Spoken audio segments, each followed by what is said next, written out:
تازہ ترین ویڈیوز کے لیے چینل کو سبسکرائب کر کے بیل آئیکن اور آل نوٹیفیکیشن پر کلک کریں تاکہ آپ کو ملے ہر خبر سب سے پہلے۔ ناظرین، یہاں پر آپ کو افسوسناک خبر سے آگاہ کروں۔ مظفر گڑھ میں 5 سال کی بچی کو اس کے ہمسائے نے مبینہ طور پر زیادتی کا نشانہ بنا ڈالا۔ پولیس نے ملزم کے خلاف مقدمہ درج کر لیا۔ پولیس کے مطابق متاثرہ بچی کے والد نے بتایا کہ پڑوسی اس کی 5 سالہ بیٹی کو ورگلا کر اپنے گھر لے گیا اور اس سے زیادتی کا نشانہ بنایا۔ گھر سے بچی کے رونے کی آواز آئی تو واقعے کا علم ہوا۔ اس دوران ملزم فرار ہو گیا۔ پولیس کے مطابق متاثرہ بچی کا میڈیکل کروا لیا گیا ہے اور بچی کے والد کی مدعیت میں مقدمہ درج کر کے ملزم کی گرفتاری کے لیے چھاپے مارے جا رہے ہیں۔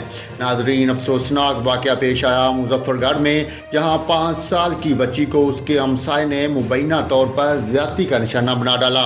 پولیس نے متاثرہ بچی کا میڈیکل کروا لیا اور بچی کے والد کی مدعیت میں مقدمہ درج کر کے ملزم کی گرفتاری کے لیے چھاپے مارے جا رہے ہیں۔